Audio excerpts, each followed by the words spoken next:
Hey, good morning everyone. Hope you're having a good day so far. So what do I got now?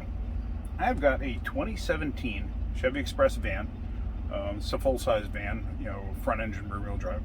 It's 2500 series, 4.8 liter. And customer's complaint is that he's got a check engine light on, and every once in a while he starts it to go drive it, and he won't have any throttle response. He'll shut it down, restart it, and it'll be fine. Okay. So I get in, I start it up, starts right up, check engine light's on. I didn't try driving it. So I said, all right, let me hook a scanner to it. So I hooked the scanner up to it. I got a couple of codes. I have 4 engine codes. Intake air temperature sensor 2, circuit intermittent. Intake air humidity sensor, circuit erratic. I'm saying these things for a reason. Engine control ignition relay feedback low voltage. And then ignition 1 switch circuit test failed since DTC clear. Okay, well, DTC clear, I don't know if somebody tried clearing codes or whatever. Maybe they did, I don't know. That's a P1682. A lot of times that code was synonymous with the ignition switch going bad. I don't think that's the issue here though. Now, I did a code scan, so if I go through and I look at other modules, transmission has no codes, but then again, transmission through the PCM. The ABS has powertrain control module indicated traction control invalid serial data, okay? And then airbag has control module power circuit voltage below threshold. Seeing a trend here? They have a tendency to be voltage type codes. Now voltage can send all sorts of engine codes. If you got low voltage, erratic voltage, you got a bad battery, you could set all sorts of engine codes. So if you're chasing down a problem with a vehicle that you can't figure out, and you realize you got to keep jump starting the darn thing, well, it's a very good possibility you just have a bad battery.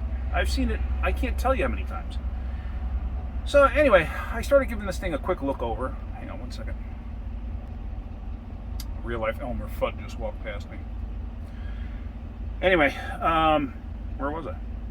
Talking about bad batteries. Anyway, I've seen that stuff create all sorts of problems, setting codes, drivability, stuff you wouldn't think, because the battery voltage couldn't be sustained. I've had it where cars start and the voltage is just not there. It's not where it's supposed to be, and it creates all sorts of weird problems. So if you're chasing down a problem, put a battery in it just to see. You never know. You never know.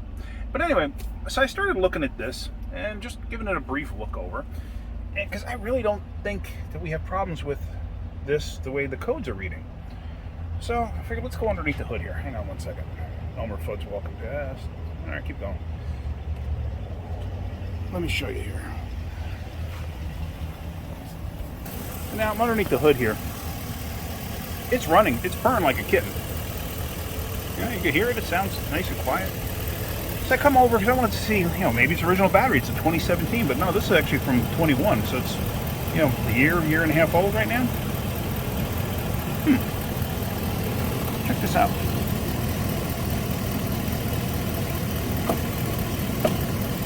How good of a connection is that? Seriously, how good of a connection is that? Over to positive. How good of a connection is that? I'd be willing to bet that is his whole problem. So what I'm going to do is I'm going to actually shut this down. I'm going to take my scanner off of it, and I'm going to disconnect the battery completely because I want to look at those terminals, see what they look like, and then we're going to, if they need to be cleaned, they're going to clean them, and let's put it back together. So let's do that. Let's disconnect the battery, shut it down, disconnect the battery, and let's pull my scanner off of this. Let's go there first. All right, so we got it shut down, scanner disconnected, because I don't want to backfeed, because the scanner has its own power pack in it. I don't want to backfeed anything with this, or possibly spike it when I reconnect the battery, so that's why it's disconnected. So I got the battery disconnected. Let me just show you the terminals. They're perfectly fine. You see, that's actually, that's mint. See that? And that one there. They're in mint condition, so I am not concerned about it. Let's take a look at the battery itself. So where are we? Back out a little bit. I mean, they're fine. But you can see it's a little gouged up in there.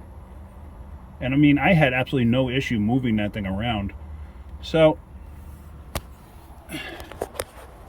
there's nothing to really clean. So I'm going to hook all of this back up, tighten this thing down, make sure it's nice and tight. I'm going to take this thing for a road test. I got a funny feeling that's all it really was. So let's do that and let's go for a road test and see what happens. There we go, together, tight. They don't move. So let's close the hood. Let's take this thing for a quick ride and see what it does. Now, one thing I'm going to do is I'm going to hook my scanner back up, because some codes just don't automatically clear when you disconnect the battery. So let's see. Let's get that where it needs to go. Can I connect? Yeah, you see the green light underneath my hand? That means it's connected. Turn the key back on, and I'm just going to go through, clear the codes.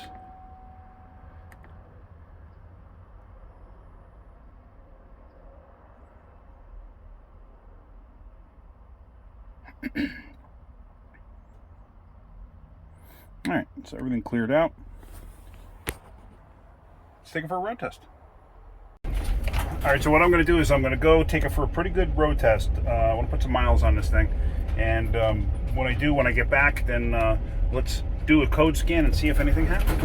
What I'm going to do too is at the halfway point of my road test, there's a church. I'm just going to pull in our parking lot, shut it down, wait a few minutes, and then I'll restart it and go on again. And hopefully everything will be fine. I got a funny feeling this is the whole problem, but we're going to find out.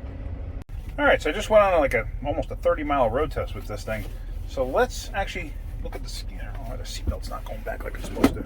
Let's look at the scanner and see what kind of information we got, if we have anything. All right. So now, well, let's do a code scan just to see. No codes. And I did stop this thing twice on the road test and restarted it. And the guy said it was pretty consistent that it would do it.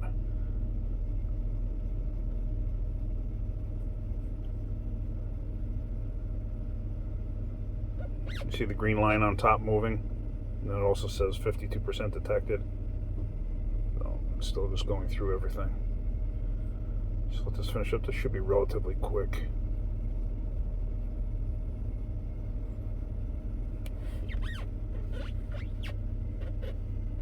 Wow, it's amazing how much dust is on there.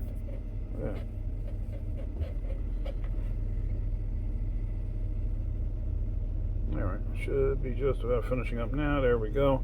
Alright, so no codes, no codes. Yeah.